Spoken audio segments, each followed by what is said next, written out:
Hello to all of you wonderful moms out there. This is episode 58 of the Achieve Your Ambitious Mom Life podcast. I'm your host, Anoki Kapasi. So today is part 3 of the Stay Focused series.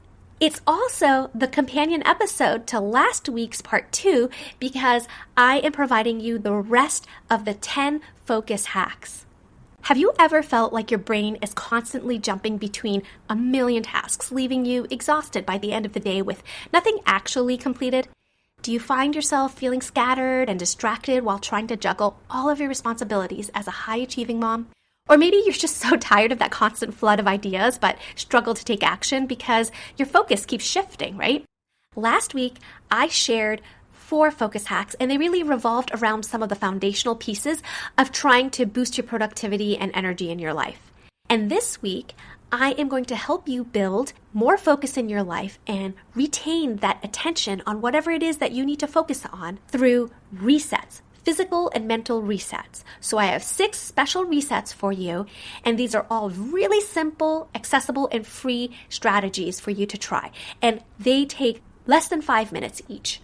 One of these hacks might be the key to reclaiming your mental clarity, boosting your energy, and making progress on what matters to you most. Okay, let's get started. Are you looking for a way to blend success and motherhood without losing sight of who you are? I get it. I've been there too. Hi, I'm Anoki, a PhD researcher, business owner, and homeschooling mom of 2 boys. As your life coach, I help moms like you create a life you love at home and at work. If you're ready to stop feeling overwhelmed, overscheduled, and overlooked, and want a clear roadmap to a balanced life, a meaningful career, and finally feeling like yourself again while being the awesome mama that you are, you're in the right place. In this journey to create the life you truly desire, it's time to rediscover your dreams and achieve your ambitious mom life. Okay, so remember, today we're going to talk about 6 strategies for improving your focus, and these all fall under the bucket of physical and mental resets. At first, some of these may not even feel like they're your cup of tea, but I like to try everything at least once before I completely knock it off the list. So I really don't think you have anything to lose. Like I said, they're insanely simple and they can only help. So the first one today, which is fasting, is actually number 5 on our list because last week I talked about 4 of the 10 hacks. And if you haven't listened to that episode, you should go back and listen to that one first. That's episode 56. All right, so fasting can be done in so many different ways, and it means a lot of different things to different people. I don't really like to do a ton of those extreme versions, but I do like to use on a regular basis intermittent fasting. Now, intermittent fasting isn't just another nutrition trend, okay? It's actually really powerful for boosting your brain function, and there's a lot of science behind it, and I can't get into all of that right now. When we fast, our bodies enter a state that actually triggers a heightened mental clarity and improves our focus. It's one of the things you're going to hear over and over from people who fast a lot. It almost becomes a little addictive once you realize this effect that it has on you. But think of it like hitting that reset button on your cognitive functions, okay? And it really is a reset. You're giving your digestive system a break. You're redirecting all that precious energy towards your brain function instead of digestion. If you think about all the times that you eat in the day, and then how much energy has to go into processing all of that food to eliminate some of it from your body, for your cellular machinery to use it, for the food to get to the right places in your body and have it transported, and to break down these macros into smaller usable molecules in your body. By relieving your body of all of that, you're allowing yourself to tackle your priorities with more concentration. And this is something that is truly transformative for ambitious moms, because we really desperately need our scattered multitasking lives to become more focused and targeted. When we fast, we're also detoxifying our body. And that'll be a common theme from today's episode. But when you fast, given enough time, you can actually induce something called autophagy, which is when you're inducing kind of like the garbage disposal in your body. It causes the unhealthy cells to die. But also you're triggering a lot of cellular repair. It's basically this evolutionary method of self-preservation where we get rid of anything that seems dysfunctional from our bodies at a cellular level, and we're recycling any of those damaged cells down to its molecular components so that we can then regenerate and create healthier cells. Now, this is pretty obvious, but fasting is basically free, right? You can do intermittent fasting, you can do something that's as easy as just skipping a meal a day, or you could do OMAD, which is 1 meal a day, or even doing longer fasts, which I sometimes like to do, which are 24 to 72 hour fasts. Now, there is a right and wrong way of fasting, both in terms of how you lead into the fast, during the fast, and after the fast. And I'm not going to advise you on how to do all of that. There is a lot of evidence and information out there to help you so that you can make the right decision and do it in a way that works for you. Just make sure you're doing it in a very responsible way. Now, the only reason I even bring up fasting as an option here is because this is actually what I do. Intermittent fasting for me looks like this. I don't eat any food after 8 p.m. and I find that it really, really does help my digestion. Now my body's been trained, so when I eat after 8 p.m. and then I go to sleep, I find that I wake up and I still feel like I have a really full belly. Most days then, when I wake up, I don't actually eat. I have plenty of fluids. I will have coffee and I will have electrolyte drinks and things like that, but I don't actually eat solid food until somewhere around 11 a.m. to 1 p.m. It'll just differ based on how busy I am and whether I feel like it or not.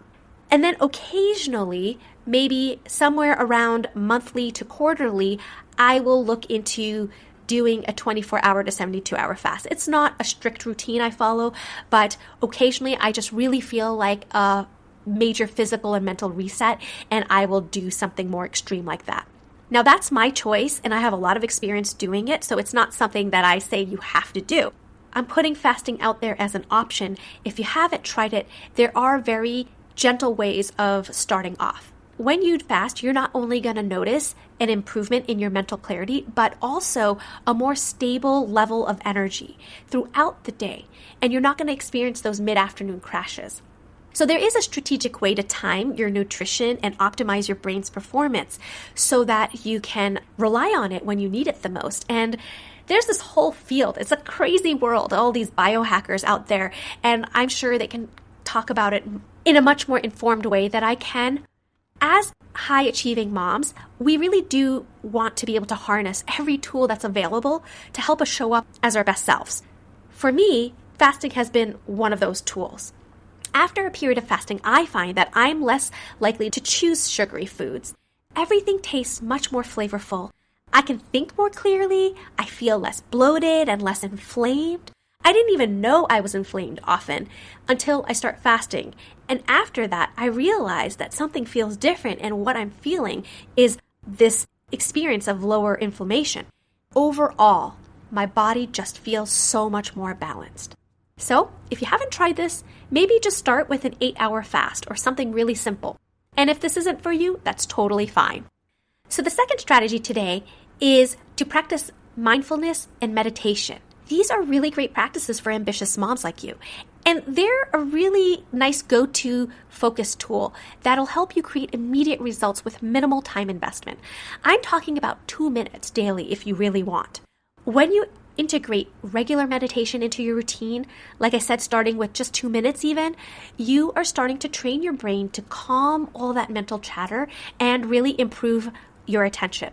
And what makes this practice so powerful is how flexible it is, because you can do it the traditional sitting meditation style, how you've seen other people do it, but you could also use mindful transitions between activities, like I've talked about before, that are basically meditative, like taking in 3 deep breaths. Mindful breathing is such a great tool, and something that I use when I'm switching between tasks. Or you could use a movement-based alternative like running or walking. Why am I including that with meditation? Well, because for me, running is kind of a meditative experience. I really declutter my mind. I'm focused on my breathing, and I focus on the pacing, my steps. During that time, I empty my mind. I'm really not thinking of anything. These practices physically teach your brain to regulate emotions and pay attention and create what I call a mental massage. Because of that, the benefits are almost immediate. When you regularly practice meditation or mindfulness, you are creating a sense of calm throughout your body. You're stopping that constant mental buzz. You know what I'm talking about. It's that thing that really prevents you from thinking clearly. I've experienced this myself. The first moments after you're done meditating, you start to notice lots of details, things that I overlooked before. And for that reason, if you're actually working on a mindset shift and you're trying to practice reframing something, try pairing it with meditation. You're going to see that there's this synergism between the two, and it becomes easier for you to take on that mindset shift. So to implement meditation into your busy life, just start, like I said, with 2 to 5 minutes every day. You could use a guided app if sitting in silence is a hard thing for you to do. I know that can be really hard for us ambitious moms. Or you could even incorporate some mindful transitions between activities. For me, my garden is a place of solace, and I find that it's much more easier for me to be mindful there. Another way to try to do this is to do sort of a body scan. Periodically throughout the day, just check in with yourself in terms of how your body is physically and emotionally feeling. That basically is the main point of mindfulness. Now, both meditation and mindfulness are awesome to use when you're feeling overwhelmed, but I suggest that you just make it a practice anyways, because it's also great for preventing distraction. The more you do it, the more you're training yourself to build focused attention. Okay, let's talk about one of the easiest focus hacks, and that is journaling. So journaling isn't actually just about keeping a diary. What you're doing with journaling is you're creating a dedicated space where you can take all of your scattered thoughts and give it a place for them to finally land. Journaling is a practice that gives you permission to express yourself without any judgment. When I externalize that internal dialogue that I have with ourselves, and I know you probably have that happening too with you, something kind of magical happens. All of my worries that I have, they kind of dissipate, and I get overall less anxious. Things that I want so badly that are weighing on my mind decreases in me, and I become less desperate. The ideas that I have swirling around in my head start to clarify into a coherent vision. If I have a happy or sad moment, I'm able to process those. Sometimes I like to use prompts. All of your creative ideas can finally have room to breathe and develop when you journal. You can do this in a matter of minutes, right? Just keep a journal somewhere that's private yet accessible, and then spend maybe 5 minutes a day and just write freely, right? Don't edit yourself at all. And use it to process the facts of your day or situation, as well as the feelings, the emotional moments that you're having. If it helps, you can use prompts. These are questions, and then you answer those questions, or the start of sentences that you kind of fill in. A prompt could be like, 3 things I'm worried about are, and then you fill that in. What I really want is, and then it gives you that direction and you finish that off. And by the way, if you like the idea of journaling and having prompts, you should subscribe to my Self for Mom Insiders newsletter. The link is in the show notes below, because I offer prompts for self-discovery and reflection. And these are prompts that are specifically designed for high-achieving moms like you. So if you want to kickstart your first focus hack, go ahead and sign up for my Self for Mom Insiders newsletter, and you will start getting these prompts just for free as part of my twice monthly newsletter. So you can do this in a private way, right? With a book that is your journal. Or you can do this with friends. You can externalize your ideas with 1 to 2 really good friends, and you're going to feel a lot less alone in your feelings, and they're going to be there to empathize with you. And just by speaking out your thoughts, it brings out this clarity for you, and also they're there to empathize with you. So it doesn't really matter how you do this, but the key is consistency. And when you make it a habit, you're going to find that your mind is clear, you are more focused, your energy is overall better, and you're able to preserve the things that truly matter to you as a high-achieving mom. So that's a total bonus, because you're reinforcing your memories, whether it's communicating through talking with your friends or by writing it down. Number 4 today is exposing yourself to the cold. And this is actually often overlooked, and honestly, it doesn't even sound that appealing, right? Especially for somebody like me. I'm a sun-loving girl. But I have come to find out that we shouldn't underestimate the power of cold exposure in terms of boosting focus and concentration. Now, most of the conversation on this topic really revolves around cold plunges, and those are amazing, but you don't actually need to have access to specialized equipment. you can actually turn your shower into your own sort of improvised cold plunge. What you would do is to just turn your shower knob all the way to cold. Another simple thing is to basically step outside on a winter morning and let your body feel that cold, crisp air. Let your body get cold. This simple practice of cold exposure awakens your senses, and it works like strength training for your nervous system, right? So like we strength train to build muscle, right? We're stressing our muscles out and then giving it time to recover so that after that period of recovery, it's actually stronger than it was before. And if you haven't listened to my episode on strength training, where I interviewed a certified personal trainer, go back to episode 51. I've linked it in the show notes. But that's exactly what we're doing with our nervous system. We're adding just enough healthy stress to create a stronger, more resilient nervous system. Now, people have found that cold exposure significantly enhances cognitive function and elevates your mood. And there are so many other benefits that have nothing to do with the mental benefits that I'm not even going to get into right now. I want to emphasize that I'm not suggesting that you do anything extreme here, right? Just start off by ending your shower with 20 seconds of cold water, and then you can gradually work yourself up to a full minute and maybe even later up to 2 full minutes. Just work at it slowly with small increments and consistently. What you're going to find is that you will feel a remarkable change in your mental clarity. This is so easy for a busy, ambitious mom to do because you're already taking a shower. So all you have to do is add a couple of seconds, maybe a minute, to the end of your shower. Number 5 on today's list is a sauna. It's getting yourself hot and sweating things out. You don't have to have access to a dry sauna. I mean, those are wonderful and beautiful, and I really do want one. Currently, at my place, we were not able to configure one into our home, both in terms of the physical space and the electronics. So there are alternatives like a steam sauna or a sauna blanket, which is what I use. Saunas have so many positive effects on your mental health, relieving stress, and elevating your mood. And most of this is probably a boost in serotonin and dopamine, which are known to be those feel-good hormones in your body.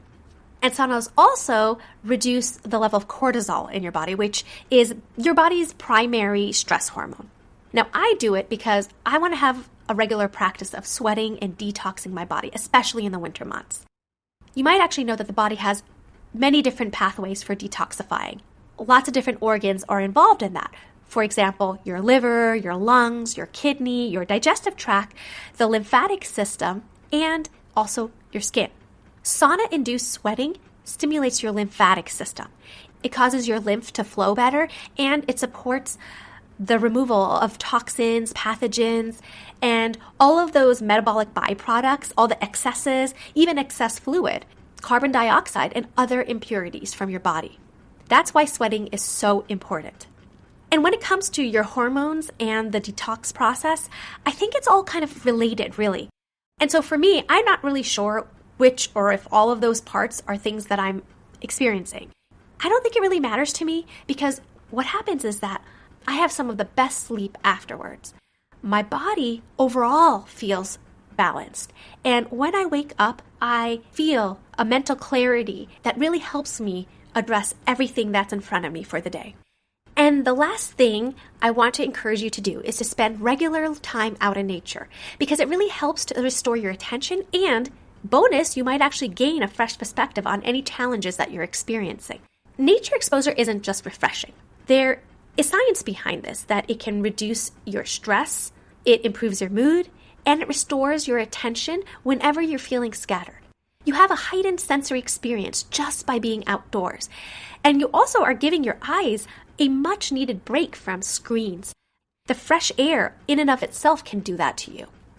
Did you know that your eyes easily detect green wavelengths, like the color of trees? Because biologically, we find that color naturally calming to our nervous systems. That's why green is often used in schools and hospitals and offices. But it goes beyond that. There are studies out there that also show that children who spend 2 hours daily outdoors are half as likely to develop short-sightedness than other kids who don't. All that to say that our bodies were basically designed to be out in nature for a large chunk of the day, that there's almost a biological need for us to do so. Okay, so as a busy mom, really, you want to have better mental clarity, right? And that is something you'll get if you spend time outside. And really, it can't be simpler than this. All you have to do is step outside and simply breathe in that fresh air. Do that daily, do it regularly, and do it regardless of the weather. And when you return to your task, you're going to feel genuinely recharged with this renewed sense of gratitude for all that beauty that's around you. It is this screen-free time that you are going to have to yourself, and when you let go of your devices and you spend time looking outside and moving your body and getting fresh air, you are actually maximizing the benefits that nature can have on our focus. If this isn't a default mode that you fall in, then you can even gamify it, right? Try a nature gratitude game where you go outside and pick 3 things that you appreciate. Or maybe you can do what I like to do, which is kind of like, I don't know what you'd call it, a sensory scavenger hunt. I like to engage all 5 of my senses. So I will give myself a treat for my eyes, for my ears, for my skin, things like that, right? So for example, I might find a flower and enjoy the colors that it has. I'll smell it. I'll feel the petals with my fingers. Now, when it comes to eating, I won't eat that. But you will notice sometimes those snacks can actually taste different when you're at home in front of your computer, in front of a TV, or sitting at a table versus when you're outside and eating it outdoors. That's why I find picnics really fun. The food kind of tastes different. Another way I like to spend time outdoors in nature that doesn't take up a lot of time is to just take a quick walk around our house outdoors, like in our backyard and front yard, and I'll take my sons with me. And they really like coming back with nature treasures. I don't think I can ever go out with them and not have them put something in my pocket or theirs and ask me to tell them all about the thing that they found. And most importantly, notice how you feel before and then after these nature breaks. That awareness is going to, first of all, reinforce this as a really powerful practice for you. It's also going to help you focus on your overall well-being.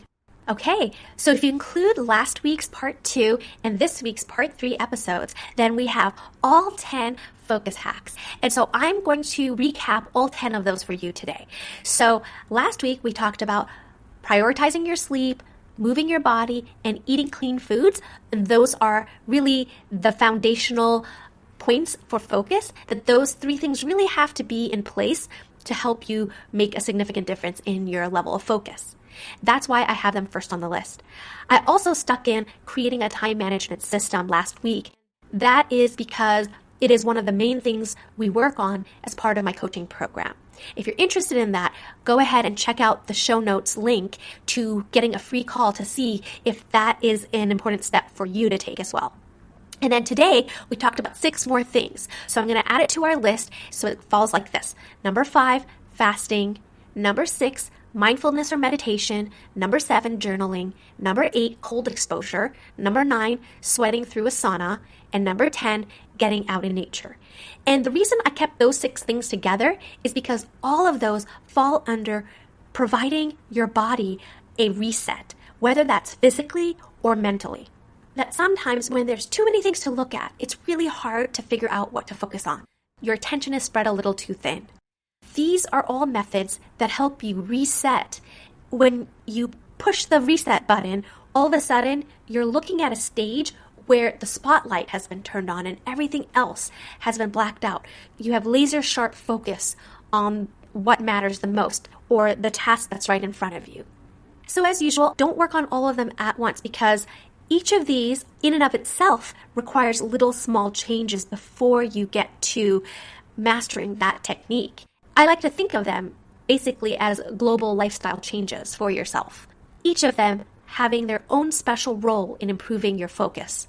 So when you try one or more of these, I would love it if you reached out to me using the email in the show notes link, and I would like to hear how you're doing, if it worked, and just to connect with you overall. So thanks for listening, and I can't wait for next time. I hope today's episode will help you create time and freedom to pursue something you love to do. If you enjoy the show, please subscribe and tell other purpose-driven mamas about it. Who knows? You might even make a new friend by sharing a tip. It's all free. By the way, It would be amazing to hear what you think about the show when you leave a review on Apple Podcasts. After all, my passion is to make this a great experience for you. I'll see you next week for another episode of Achieve Your Ambitious Mom Life with Anoki Kapasi.